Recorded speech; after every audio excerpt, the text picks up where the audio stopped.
July 14th, 1518. In the narrow streets of Strasbourg, a woman steps out of her home and begins to dance. She has no music, no celebration, no reason. She simply starts moving violently, compulsively, without stopping. Her husband begs her to stop. She ignores him. Her feet swell. They bleed through her shoes. She dances for 6 days straight, collapsing only briefly from exhaustion before rising to dance again. By the end of the first week, 30 more people have joined her.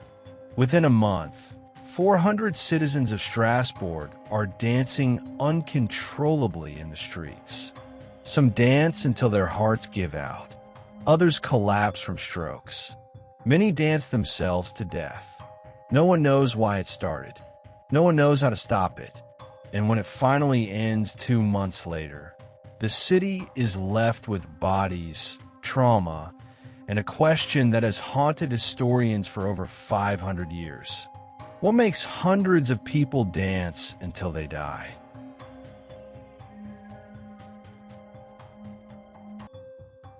To understand how Strasbourg descended into dancing madness, you need to understand what the city had endured in the years leading up to 1518.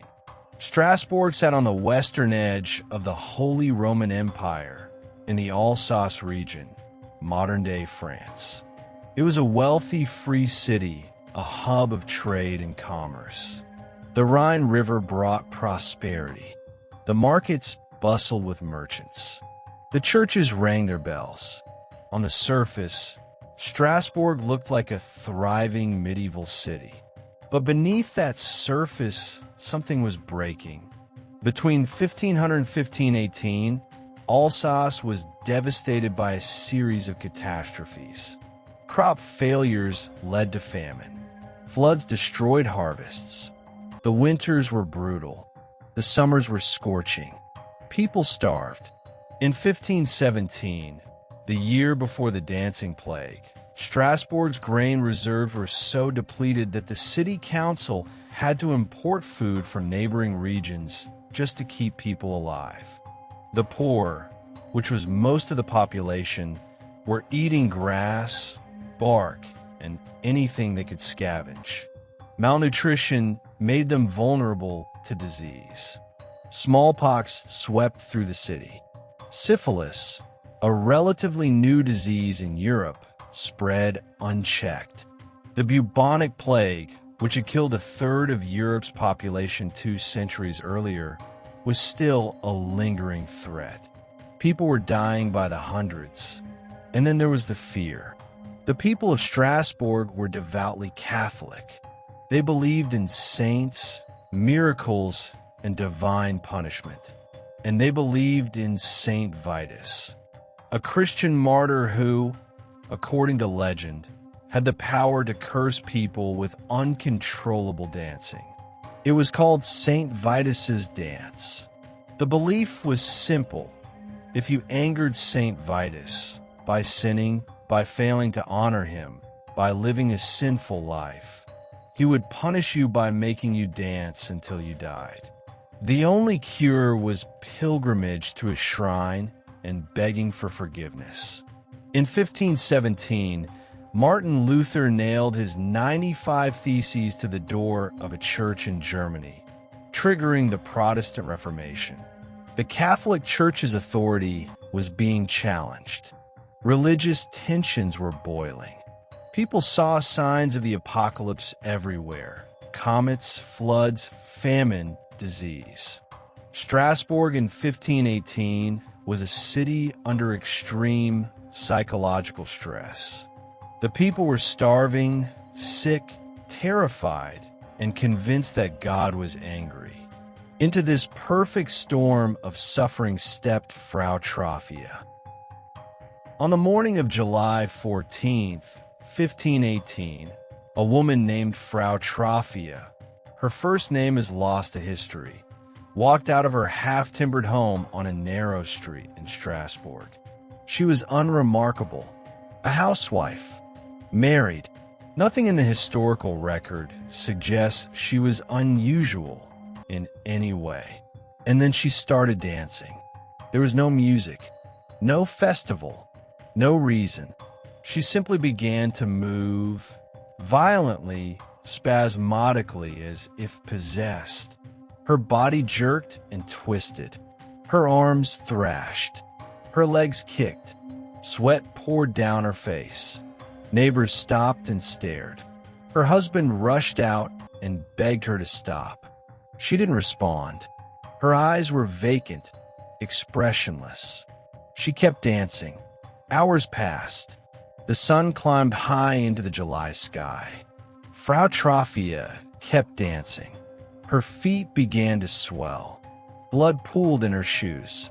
She didn't stop.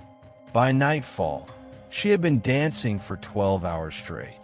She finally collapsed from exhaustion, her body drenched in sweat, her feet bleeding. Witnesses thought it was over. It wasn't. The next morning, Frau Trophia was dancing again. And the morning after that. And the morning after that.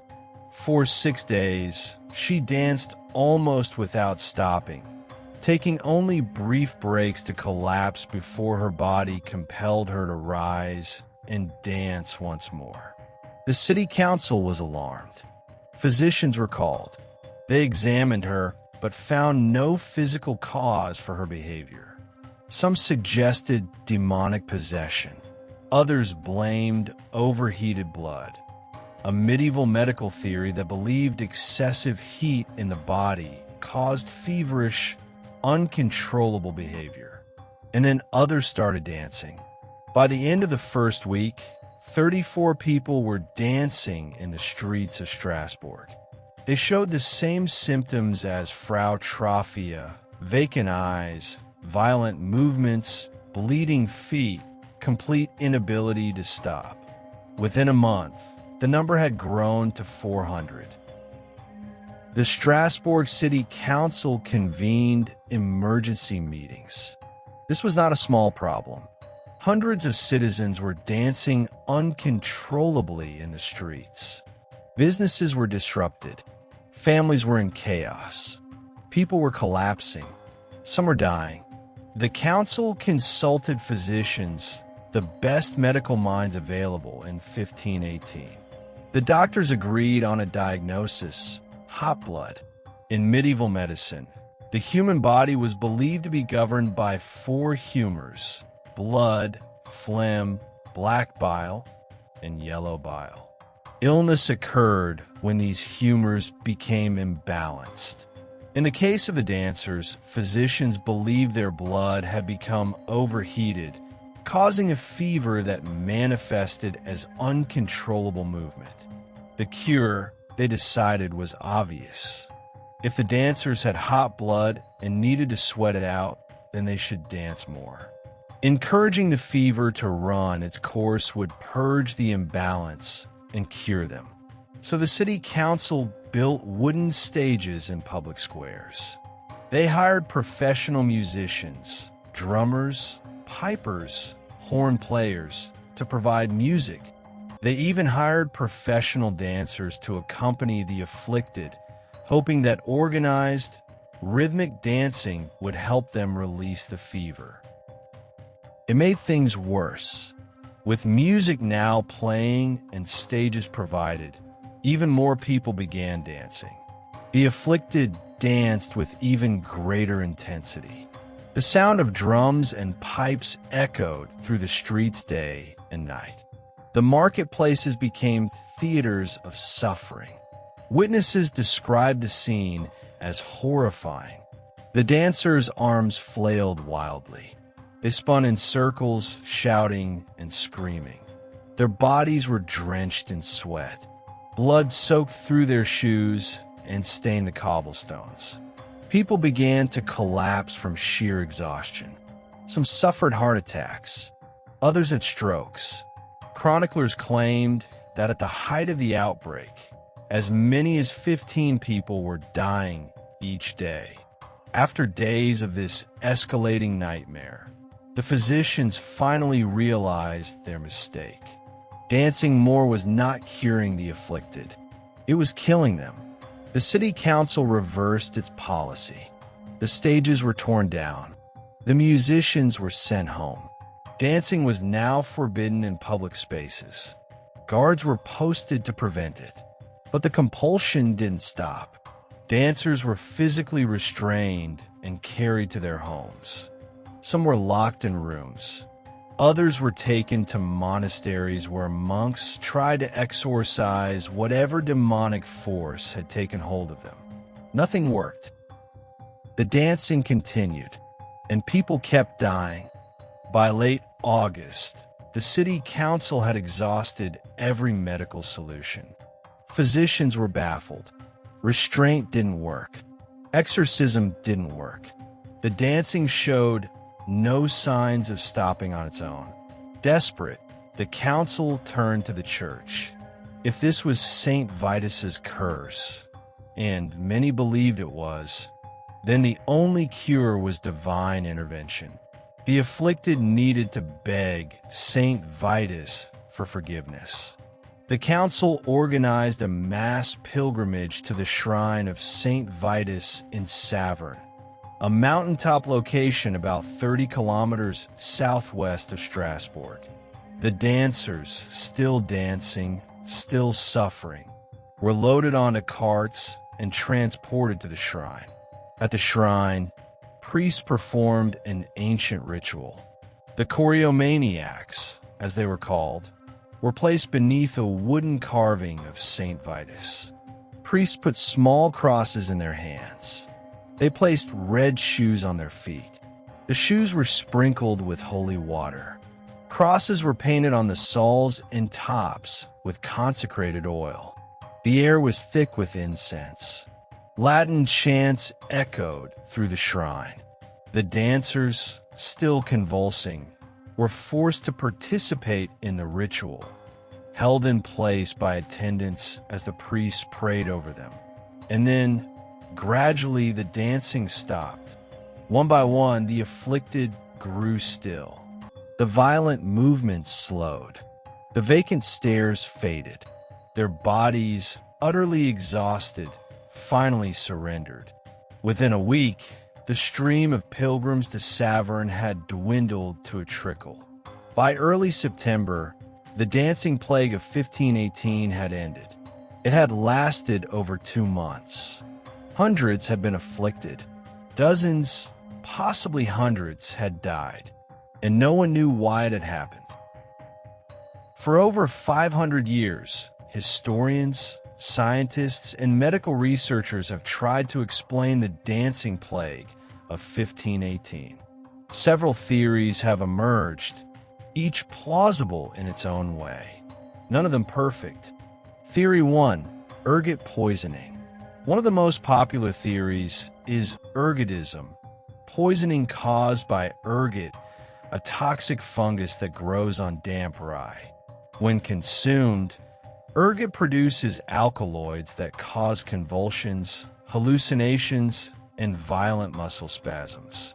Ergot poisoning, also known as St. Anthony's fire, was common in medieval Europe. In wet years, when rye crops became damp, ergot would infect the grain. People who ate bread made from contaminated rye would suffer terrifying symptoms: hallucinations, seizures, gangrene. Ergot is chemically similar to LSD. It can cause vivid, terrifying hallucinations and loss of motor control. But historian John Waller, who wrote the definitive book on the dancing plague, has thoroughly debunked the ergot theory. Here's why. Ergot poisoning causes vasoconstriction. It restricts blood flow to the extremities. Victims suffer from painful muscle cramps and gangrene. Their limbs become numb and useless. Someone poisoned by ergot cannot dance for days on end. They can barely move. The dancing plague victims showed the opposite symptoms: constant, violent movement, swollen feet from blood pooling, sustained physical exertion. This is incompatible with ergotism. Theory 2. Mass psychogenic illness. The most widely accepted explanation today is mass psychogenic illness, formerly called mass hysteria. This is a psychological phenomenon where groups of people under extreme stress develop physical symptoms with no organic cause. The symptoms are real: the pain, the convulsions, the inability to stop, but they originate in the mind, not the body. Historian John Waller argues that Strasbourg in 1518 was the perfect environment for such an outbreak. The population was starving and malnourished, suffering from disease, living in constant fear of divine punishment, deeply superstitious, aware of the legend of Saint Vitus's curse. When Frau Trophia began dancing, others who saw her, already stressed, already terrified, may have unconsciously mimicked her behavior. This is called emotional contagion, a well-documented psychological phenomenon where people catch emotions and behaviors from those around them. We see emotional contagion every day. Yawns spread, laughter spreads. In high-stress situations, panic spreads.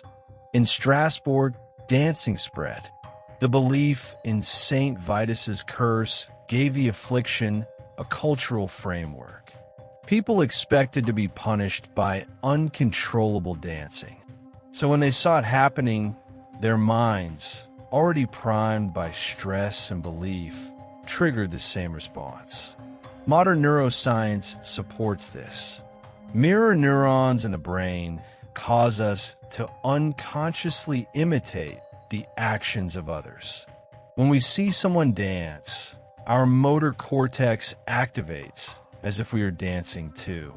In a population under extreme stress, this neural mirroring could spiral out of control. Theory 3.